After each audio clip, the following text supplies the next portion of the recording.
World environment day पर इस बार पूरा जोर दिया जा रहा है बायोडायवर्सिटी यानी जैविक विविधता पर। क्या है बायोडायवर्सिटी? अगर आप भूल गए हैं तो याद दिला दें कि धरती पर इंसान ही नहीं रहते, जानवरों और पेड़ पौधों की लाखों करोड़ों प्रजातियों का घर है ये प्लेनेट।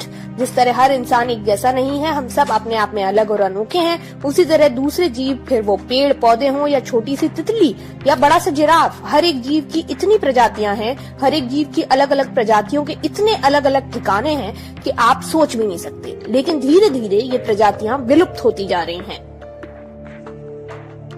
क्यों विलुप्त हो रही हैं ये प्रजातियां? इसके पीछे हाथ है हम इंसानों की गतिविधियों का, जिसने पिछले 50 सालों में पूरी बायोडायवर्सिटी का बंटाधार करके रखा है।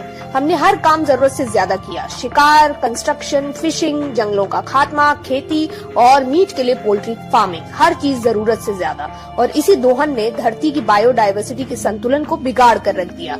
अफ्रीका के शेर 65% कम हो गए, तितली जैसे उड़ने वाले कीड़े यूरोप में 75% घट गए, पैसिफिक ओशन में मिलने वाली ब्लू फिन टूना 95% कम हो गई।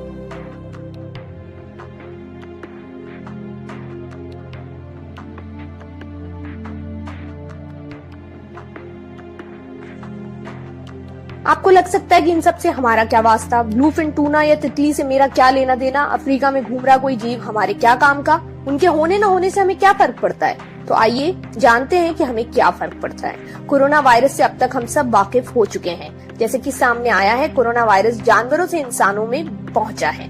ये शोध अभी भी जारी है कि चमगादड़ या पेंगुलिन या कौन से जीव ने कोरोना को इंसानों तक पहुंचाया। लेकिन अगर बायोडायवर्सिटी का ये हाल नहीं होता जो अभी है, तो कोरोना आपके पास भी नहीं फटकता।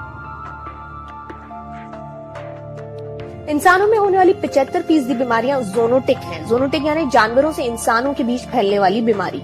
कई हाई होस्ट प्रजातियां होती हैं, यानी ऐसी स्पीशीज जो वायरस को अपने अंदर बिना किसी नुकसान के घर बनाने देती हैं। लेकिन बायोडायवर्सिटी नष्ट होने से ऐसी प्रजातियां विलुप्त होती जा रही हैं। वायरस के पास इंसान के अंदर घर बनाने के अलावा कोई चारा नहीं बचा। अब धरती पर कई जानवरों की कुछ गिनी चुनी प्रजातियां बची है। कई जीव तो पूरी तरह नष्ट हो चुके हैं, जो कि किसी भी वायरस या बैक्टीरिया के लिए एक बहुत अच्छे मेजबान साबित हो सकते थे। ऐसे में आने वाले वक्त में शायद हमें कोविड जैसी और बीमारियां घेर सकती हैं, क्योंकि ये हाई होस्ट प्रजातियां अब खत्म होने को हैं या खत्म हो चुकी हैं।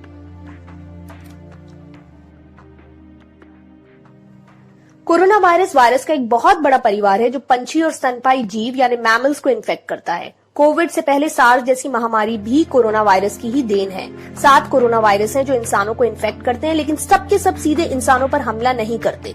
लेकिन जिस तरह हम जंगल काट रहे हैं, जानवरों की तस्करी कर रहे हैं, अपने मतलब के लिए उनके ठिकानों को नष्ट कर रहे हैं, हम जानवरों और पेड़ पौधों के काफी करीब आ गए हैं। इतने करीब कि आसानी से उनके अंदर के वायरस हम तक पहुंच पा रहे हैं।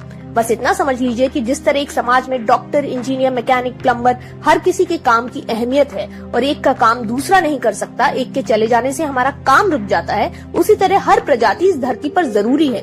वो यहाँ है क्योंकि उसकी अहमियत है, वो इस प्लेनेट के नेटवर्क का अहम हिस्सा है। उसे हटा देंगे तो सब कुछ ताश के पत्तों की तरह बहता चला जाएगा।